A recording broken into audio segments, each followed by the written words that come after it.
Hello friend, हमारी आज की कहानी है एक अकेली स्त्री की पीड़ा।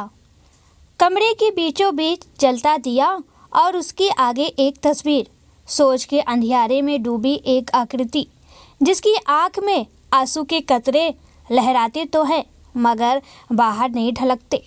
सोच में डूबा अतीत में खो जाता है। निशी अकेलेपन की ऊब से परेशान, कभी इस कमरे में तो कभी उस कमरे में उन्हीं रखी चीज़ों को दोबारा रखती है, तो कभी यूं ही किसी मैगनीज के पन्ने पलटती है, तो कभी इधर उधर यूं ही टहलती है, एक बेचैनी को दर्शाती। बेटा तकरीबन 18 वर्ष का। माँ, क्या हुआ, इतनी बेचैन क्यों हो? निशी बोली, बस कुछ नहीं समझ आ रहा है कि क्या करूं। सब काम कर चुकी हूं मगर फिर भी खाली हूं। खाली वक्त काटने को दौड़ता है। बेचैनी का सबक बताती है।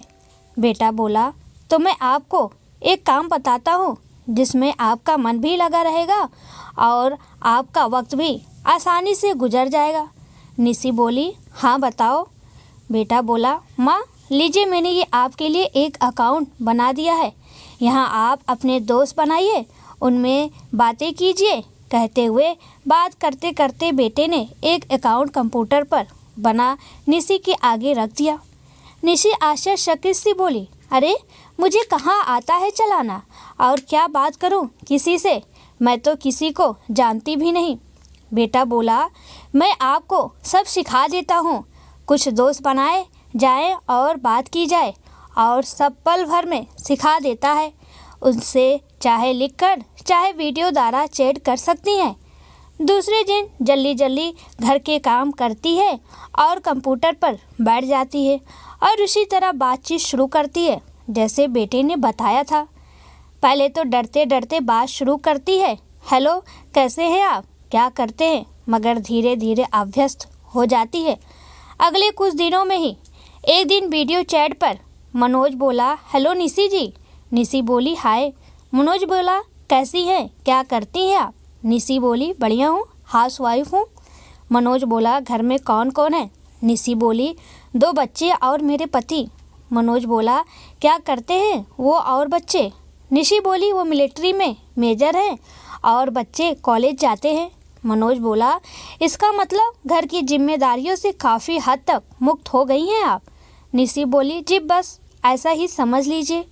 मनोज बोला, तो खाली वक्त में क्या करती हैं? निशी बोली, बस थोड़ा लिखना पढ़ना और यहाँ चैट पर मित्र बना बातें करना। मनोज बोला, तो हमें अपनी मित्रता सूची में जोड़िए ना। निशी बोली, आपका स्वागत है। धीरे धीरे एक दिन में कितनी ही बार मनोज से बातें होने लगी। फिर एक दिन मनोज बोला, निशी एक बात कहूँ? निशी बोली, हाँ कहो मनोज। मनोज बोला, तुम बहुत ही सुंदर हो। निशी बोली, जानती हूँ। मनोज बोला, सच निशी, अब तुम्हारे बिना रहा नहीं जाता। मेरे मन में, मेरी नींद पर, सब पर तुमने अपना कब्जा कर लिया है। निशी बोली, ये कैसी बहकी बहकी बातें कर रहे हो मनोज? मनोज बोला, सच निशी, बहकी नहीं, हकीकत कह रहा हूँ। बहुत अकेला हूँ, सब कुछ है फिर भी कोई अपना नहीं। एक तुम ही हो जो इतनी जहीन हो, तभी तो तुमसे बात कर लेता हूँ। तुम केवल तन की नहीं, मन से भी बहुत सुंदर हो। निशी मुस्कुराती हुई बोली, मनोज तुम अपनी हद पार कर रहे हो। मनोज बोला, नहीं निशी, सच तुम नहीं जानती तुम क्या हो। मैंने तुम्हारे लिए कुछ लिखा है, सुनोगी? निशी मंत्रमुग्ध सी बोली, हाँ सुनाओ। मनोज बोला, अब मेरी चाहत तुझे दुल्हन बना दूँ, तुझे ख्वाबों के सुनहले ताजों से सजा दूँ, तेरी मांग में सुरमई शाम का टीका लगा दूँ, तुझे दिल के हसीन अरमानों की चुनरी उड़ा दूँ, आँखियों में तेरे जज्बातों का काजल लगा दूँ, माथे पर तेरे दिल में मचलते लहू की बिंदिया सजा दूँ, अधरों पर तेरे भोर की लाली लगा दूँ, सिर पर तेरे प्रीत का घूंघट उड़ा दूँ, आ मेरी चाहत तुझे दुल्हन बना दूँ। निशी आँख बंद किए मुस्कुराती हुई इठलाती हुई सुनती है और फिर वह कह उठती है, मनोज कहीं मैं सपना तो नहीं देख रही? उफ, मुझे तो पता ही नहीं चला कि कोई मुझे इस हद तक चाह सकता है। मनोज बोला, तुम क्या जानो निशी, तुम मेरे लिए क्या हो। मैं तुम्हें तुमसे ज़्यादा पढ़ता हूँ और समझता हूँ। देखना चाहती हो मेरी चाहत की इंतहा तो सुनो। तेरे रूप की सागर में उछलती मछलती लहरों सी चंचल चितवन जब तिरछी होकर नयन बाढ़ चलाती है, हृदय बिंद बिंद जाता है, धड़कने सुरों के सागर पर प्रेम रंग बरसाती है। खुशी से पागल निसी मनोज की आंखों से खुद को देखने लगी। मनोज के ख्यालों में ही खोई रहने लगी। अब तो फ़ोन पर भी बातें होने लगी। दिन पर दिन बीतते रहे और निसी की मोहब्बत परवान चढ़ती रही। भूल गई थी वो अपना घर संसार, बस याद था तो सिर्फ अपना प्यार। और फिर एक दिन फ़ोन पर निशी बोली, मनोज कुछ सोचा तुमने हमारे बारे में? मनोज बोला, क्या सोचना है? निशी बोली, अब नहीं रहा जाता मनोज तुम्हारे बिना, अब तो हमें फैसला लेना ही पड़ेगा। मनोज बोला, अरे ये क्या सोचने लगी तुम? जो जैसा चल रहा है चलने दो। तुम्हें पता ही है मेरा भी परिवार है और तुम्हारा भी, तो कैसे उन्हें छोड़ सकते हैं? निशी प्यार में पागल होते हुए बोली, अरे ये तो तुम्हें आगे बढ़ने से पहले सोचना चाहिए था। अब मैं तुम्हारे बिना एक पल नहीं रह सकती। मनोज बोला, निशी मैं अपने परिवार को नहीं छोड़ सकता।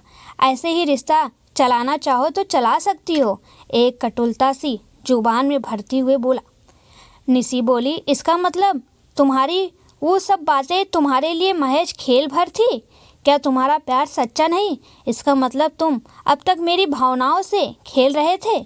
मनोज बोला, तुम जो चाहे समझो, मेरी तो तुम जैसी जाने कितनी दोस्त हैं। अब सबको तो पत्नी का दर्जा नहीं दे सकता ना। सकते में आ गई निशी। उफ, ये क्या हुआ? सिर पकड़कर बैठ गई और खुद से बातें करने लगी। उफ, मुझे ये क्या हो गया था जो इस हद तक आगे बढ़ गई जहाँ से वापस लौटना संभव नहीं और आगे जा नहीं सकती। अब मैं क्या करूँ? शायद मनोज ने मजाक किया हो। दोबारा फ़ोन मिलाती हूँ, मगर फ़ोन कोई नहीं उठाता। निशी एकदम निढाल हो गई और नर्वस ब्रेकडाउन का शिकार। गहरा मानसिक आघात लगा था। दूसरे दिन राजू बोला, डॉक्टर मैं बहुत मुश्किल से छुट्टी लेकर आया हूँ। ऐसा क्या हो गया निशी को अचानक? डॉक्टर बोला, आपकी पत्नी को लगता है कोई मानसिक आघात पहुँचा है और ऐसे में मरीज का यदि माहौल बदल दिया जाए तो जल्दी ठीक हो जाता है। फिर राजू निशी को लेकर शिमला आ जाता है। शिमला में निशी गुमसुम उदास सी दूर तक फैली वादियों को देख रही थी, जो उसी की तरह नितांत अकेली थी और अपनी घुटन अपनी पीड़ा किसी से कह भी नहीं सकती थी। सोचने लगी क्या फ़र्क है उनमें और मुझ में। तभी उसकी दोस्त रिया का फ़ोन आता है। रिया बोली, अरे निशी क्या हुआ? निशी बोली, कुछ नहीं। रिया बोली, देख सच सच बता, हम बचपन की सहेलियां हैं, एक दूसरे से कभी कुछ नहीं छिपाया। ज़रूर कोई गहरी बात है जो इस हद तक तुम्हारा ये हाल हुआ है। निशी फूट फूट कर रो पड़ती है फ़ोन पर। रिया बोली, हिम्मत रख, रो ले और अपना सारा गुब्बार निकाल दे मुझे कहकर। फिर निशी सारी सच्चाई बता देती है। रिया बोली, ओ निशी, तू ये किस भ्रम जाल में फंस गई? ये दोगले मुखौटों का जंगल है जहाँ जो एक बार फंस गया तो उसका यही हश्र होता है। लेकिन शुक्र समझ तुझे जल्दी पता चल गया। अब ध्यान से सुन, भूल जा ये सब और आगे बढ़। तेरी घर गृहस्थी है, समझ सकती हूँ अकेलापन कितना भयानक जंगल है जिससे लड़ना सबसे मुश्किल होता है। उस पर पति भी सीमा पर देश की रक्षा में लगा हो और उसकी पत्नी उसके इंतज़ार में। आसान नहीं होता ये जीवन, जानती हूँ कितनी मुश्किल से वक्त गुजरता होगा। एक साथी की कमी महसूस होती होगी, फिर शरीर की भी अपनी ज़रूरतें हैं, सब जानती हूँ, मगर फिर भी यही कहूँगी जो हुआ उसे भूल जा और आगे बढ़। निशी बोली, नहीं रिया, मैं खुद को माफ़ नहीं कर सकती। मैंने उनको ही नहीं खुद को भी धोखा दिया है। मेरा सारा परिवार यही समझ रहा है मैं बीमार हूँ, मगर यदि उन्हें ये सच्चाई पता चल जाए कि इस उम्र में आकर मैं गलत रास्ते पर निकल गई हूँ तो क्या सोचेंगे? क्या असर पड़ेगा मेरे बच्चों पर? क्या फिर कभी मैं उन्हें उनके किसी गलत काम के लिए उन्हें कुछ कह सकूँगी? नहीं रिया, मैं खुद से नज़रें नहीं मिला पा रही और राजू से भी नहीं कह पा रही। रिया बोली, देख राजू तुम्हें बहुत प्यार करता है और तेरे बगैर वो ज़िंदगी को ज़िंदगी नहीं समझता। तभी तो सीमा पर रहते हुए भी तेरा और बच्चों का ख्याल बना रहता है। मेरे ख्याल से राजू बहुत समझदार इंसान है। तू उसे विश्वास में लेकर एक बार सब सच बता दे, क्योंकि तूने कोई गुनाह तो किया नहीं, सिर्फ बातें ही की है और बातों के माध्यम से कुछ भावनाएं ही तो जन्मी है। वो देश का रक्षक, एक बड़े दिल वाला इंसान है। तुझे कुछ नहीं कहेगा, बल्कि तेरी स्थिति समझेगा। वैसे भी इस तरह के आकर्षण हो जाया करते हैं, इसके लिए तुम खुद को दोष मत दो और राजू को विश्वास में लेकर सब सच कह दो तो आत्मगालीन के बोझ से बाहर आ जाओगी। अगले दिन राजू बोला, निशी क्या बात है, मुझे बताओ किस बात से तुम्हारा ये हाल हुआ? कौन सा गम है जो तुम्हें खाए जा रहा है? अगर मुझे बता दोगी तो कोई हल खोजेंगे।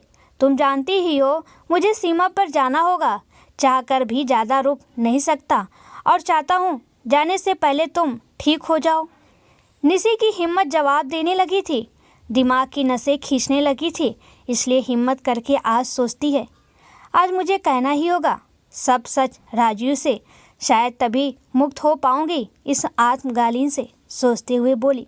निशी बोली, राजू आज जो मैं तुम्हें बताऊंगी शायद तुम्हें मुझे कभी माफ़ ना कर सको, लेकिन लगता है तुम्हें सच पता होना चाहिए। पहले तुम पूरी बात सुनना, फिर अपनी प्रतिक्रिया देना। राजू तुम तो सीमा पर रहते हो, ज़्यादातर बच्चे कॉलेज और मैं घर में बिल्कुल अकेली। ऐसे में घर के सारे काम करने पर भी समझ ना आता क्या करूं। तो रवि ने मुझे नेट पर चैट करना सिखाया और वीडियो पर बात करना, और उसके बाद निशी सारा घटनाक्रम बयां कर देती है। राजू देखो मैं जानती हूँ मैंने बहुत बड़ा गुनाह किया है और इसी वजह से मेरी ये हालत हुई है, मगर तुम खुद सोचो एक स्त्री क्या करे आखिर। मुझे तो नेट की दुनिया की जानकारी ही नहीं थी, इसलिए इस प्रलोभन में फंस गई। मगर अब सोचती हूँ तो खुद से घृणा होती है कि कैसे मैं इतना नीचे गिर गई। कहते हुए भरभरा कर रो पड़ती है। राजू क्रोध से देखते हुए मुट्ठियाँ भींचते हुए चीख उठा, ओ तो ये गुल खिलाए गए मेरे पीछे से, और क्या क्या करती रही, कहाँ कहाँ गुलछर्रे उड़ाए अपने आशिक के साथ। मैं तो यही सोचता रहा कि तुम बीमार हो, मगर मुझे क्या पता था मेरी तो दुनिया ही बर्बाद हो चुकी है। जिसके विश्वास पर बेधड़क मैं सीमा पर जाकर दुश्मनों के छक्के छुड़ा दिया करता था, वो एक दिन मेरे ही विश्वास के परखंचे उड़ा देगी। निशी बोली, राजू मुझे माफ़ कर दो, जो चाहे सज़ा दे दो, मैं सब सहने को तैयार हूँ, मगर इस तरह नाराज मत हो। मैं सह नहीं पाऊँगी तुम्हारी नाराज़गी, तुम्हारी नफ़रत के साथ जीना दुश्वार हो जाएगा। रोते हुए ज़मीन पर बैठ जाती है और राजू बाहर निकल जाता है। इन्हीं हालात में वापस आ जाते हैं दोनों। फिर एक दिन पलंग पर कागज़ फेंकते हुए, देखो बहुत हो चुका, अब मैं और सहन नहीं कर सकता, मुझे भी मानसिक शांति चाहिए, इसलिए चुपचाप बिना शोर मचाए इन पर दस्तखत कर दो, क्योंकि मैं नहीं चाहता हमारे रिश्ते का मजाक बने या बच्चों पर बुरा असर। निशी बोली, क्या है ये? राजू बोला, खुद ही देख लो। निशी तलाक के कागज़ देखते ही निशी वहीं कटे पेड़ सी गिर पड़ी। काफ़ी देर बाद जब उसे होश आया तो वो खूब रोई, गिड़गिड़ाई, काफ़ी माफ़ी मांगी राजू से, मगर राजू ने उसकी एक ना सुनी। राजू बोला, विश्वास की डोर बहुत ही कच्चे धागे की बनी होती है और एक बार यदि टूट जाए तो जुड़ना मुमकिन नहीं होता। अब हमारा अलग हो जाना ही अच्छा है। निशी बोली, बच्चों को क्या बताओगे? क्या उनकी नज़रों में मुझे गिराना चाहते हो? राजू ऐसा मत करो और कोई सज़ा दे लो, मगर सबकी नज़रों से गिरकर मैं जी नहीं पाऊंगी। मगर राजू का फैसला अटल था और निशी के पास अपने किए पर पछतावा करने के अलावा और कोई चारा नहीं था। शीशे में अपना चेहरा नज़र नहीं आता, बस खुद से बड़बड़ाते रहती। और एक दिन इसी तरह बड़बड़ाते हुए निशी बोली, मैं कैसी झूठी दुनिया के पीछे भाग रही थी। रंग रूप, धन दौलत, ऐशो आराम कोई माने नहीं रखता जब तक अपना परिवार अपने साथ न हो। परिवार के सदस्यों का साथ ही इंसान का सबसे बड़ा संबल होता है। उन्हीं के कारण वो ज़िंदगी की हर जंग जीत जाता है। मगर आज मैं अपनी ज़िंदगी की सबसे बड़ी जंग हार चुकी हूँ। ये दिन तो हर औरत की ज़िंदगी में आता है जब एक वक्त वो अकेली पड़ जाती है, मगर इसका ये मतलब तो नहीं ना कि हर औरत गलत राह पर चल पड़े। मुझे भी अपने उस वक्त का सही उपयोग करना चाहिए था। यदि उस वक्त का मैं कुछ अपने जो शौक़ छूट गए थे उन्हें पूरा करने में सदुपयोग करती तो आज मेरी ये दुर्दशा ना होती। बेशक बच्चों को कुछ नहीं पता, मगर राजीव की निगाहों में बैठी अविश्वास की लकीर ही जब सहन नहीं कर पा रही हूँ तो बच्चों की नफरत कैसे सहन करूँगी? क्या जी पाऊँगी अपने परिवार के बिना? क्या उनके बिना मेरा कोई अस्तित्व है? जिंदगी बोझ ना बन जाएगी? तब भी तो वो अकेलापन मुझ पर हावी हो जाएगा। तब कहाँ जाऊँगी और क्या करूँगी? घबराती बिलबिलाती सी अर्धविक्षिप्त सी अवस्था में आने वाले दिनों और हालात के बारे में सोचते सोचते निशी ने बालकनी से कूदकर आत्महत्या कर ली और सबने समझा डिप्रेशन में थी, इसलिए ये कदम उठा लिया। कोई न जान सका आत्महत्या के पीछे के मनोवैज्ञानिक कारण को। एक आत्महत्या के पीछे जाने कितने कारण छुपे होते हैं जो परिदृश्य से हमेशा बाहर रहते हैं। जाने कितनी जिंदगियां बर्बाद हो जाती है। पुराने दृश्य पर आते हुए उसी कमरे में निशी की तस्वीर के सामने राजीव से बात करता हुआ, निशी तुमने ये क्या किया? तुम्हारी मौत का जिम्मेदार सिर्फ मैं हूँ जो तुम्हें समझ नहीं सका। तुम रोती रही, गिड़गिड़ाती रही, मगर उस वक्त न जाने मुझ पर क्या क्रोध सवार था जो मैंने तुम्हारी एक नहीं सुनी। हम सेनानियों के पास शायद दिल होता ही नहीं, या होता है तो सिर्फ पत्थर जो सिर्फ गोलियों की आवाज़ ही सुनता है, जो नहीं पिघलता। सामने पड़ी लाश को तड़पते देखकर भी तो कैसे समझ सकता था तुम्हारी स्थिति, क्योंकि हमें तो यही सिखाया जाता है कि कलेजे पर पत्थर रख लो, बिना भावनाओं में बहे अपने कर्तव्य का निर्वाह करते हुए अपने देश की रक्षा करनी है। इसलिए जान नहीं पाते कि क्या होगी एक अकेली स्त्री की पीड़ा। आज तुम्हारे जाने के बाद एहसास हो रहा है कि कैसे तुम अपना वक्त गुजारती होगी जिसमें कोई आस नहीं, कोई ऐसा नहीं जिससे अपने मन तन की कह सको। आज समझ आ रहा है कि कुछ ज़रूरतें तुम्हारी भी होती होगी, जैसे पुरुष की होती है वैसे ही स्त्री की भी तो होती है, और तुम उनसे भी लड़ती होगी। हम पुरुष तो फिर भी इधर उधर मुंह मार लेते हैं, फिर भी गुर्राते फिरते हैं, मगर स्त्रियां ऐसा कदम जल्दी से नहीं उठाती, और ऐसे में यदि कोई उनकी ज़िंदगी में आ जाए तो समझ नहीं पाती उसका मकसद और बहाव में बह जाती है, क्योंकि उस पल वो बहुत अकेली होती है। मैं क्यों भूल गया, मैं क्यों नहीं समझा तुम्हारी तकलीफ़? नहीं निशी, मैं इस दुनिया में रहने लायक नहीं जो एक स्त्री की रक्षा ना कर सका, उसके मन को, उसकी स्थिति को ना समझ सका। उसे क्या हक है जीने का?